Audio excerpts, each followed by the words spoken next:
मुन्नी कोई आम बिल्ली नहीं थी। वह मोहल्ले की सबकी मदद करने वाली दयालु और समझदार बिल्ली थी। कभी वह बच्चों को स्कूल जाने में रास्ता दिखाती, कभी बुजुर्गों के साथ चुपचाप बैठकर उनका दिन अच्छा बना देती। लोग उसे प्यार से खाना खिलाते, सिर सहलाते और कहते, मुन्नी तुम तो हमारी खुशियां हो। लेकिन मोहल्ले में एक व्यक्ति था, रफीक चाचा, जो हमेशा अकेले रहते थे, चुपचाप, उदास और थोड़े चिड़चिड़े। मुन्नी कई बार उनके पास गई थी। वह दरवाजे के पास बैठती, धीरे से म्याऊं करती, मानो कह रही हो, क्या मेरे लिए कुछ है?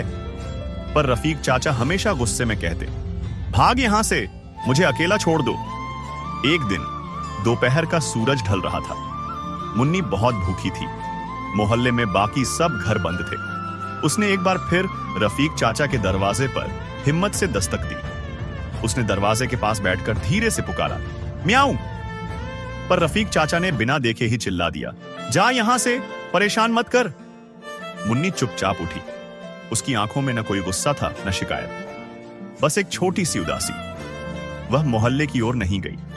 वह अकेले ही दूर पार्क की ओर चली गई, जहां शाम का सन्नाटा और ठंडी हवा उसका इंतजार कर रही थी। उधर रफीक चाचा ने अपना दरवाजा बंद किया और कमरे में आकर कुर्सी पर बैठ गए। कमरा बिखरा हुआ था, किताबें इधर उधर, कुर्सी पर पुरानी चादरें और दीवारों पर चुप्पी। उन्होंने थाली में खाना रखा, पर जब खाने बैठे तो उन्हें कुछ अधूरा अधूरा सा लगा। कमरे में सन्नाटा था, मुन्नी नहीं थी। रफीक चाचा ने पहली बार महसूस किया, वह उसकी उपस्थिति को मिस कर रहे थे। उसकी आंखें, उसका म्याऊं, उसका चुपचाप दरवाजे पर बैठना, सब याद आ रहा था। मैंने उसे भगा दिया। क्यों? उन्होंने खुद से पूछा। उनकी आंखें नम हो गईं। फौरन उन्होंने चप्पलें पहनी, टॉर्च उठाई और मुन्नी को ढूंढने निकल पड़े। उन्होंने पड़ोसियों से पूछा, मुन्नी दिखी क्या? एक बच्चे ने कहा, वो तो पार्क की ओर गई थी। रफीक चाचा भागते हुए पार्क पहुंचे। वहां एक बेंच के पास पेड़ की छांव में मुन्नी बैठी थी, सिर झुकाए, आंखें बंद किए। रफीक चाचा ने धीरे से पास जाकर कहा, मुन्नी, मैं बहुत शर्मिंदा हूं, मुझे माफ कर दो। मुन्नी ने धीरे से आंखें खोली, उनकी ओर देखा और फिर बिना कुछ कहे अपना सिर उनके हाथ पर रख दिया। रफीक चाचा की आंखें भर आईं। वह बैठ गए, मुन्नी को गोद में लिया और कहा, अब तुम अकेली नहीं रहोगी और मैं भी नहीं। दोनों एक साथ घर लौटे।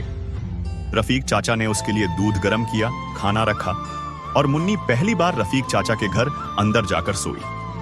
उस रात कमरे में सन्नाटा नहीं था, बल्कि एक शांत सी मिठास थी, जैसे कोई अधूरी चीज अब पूरी हो गई हो।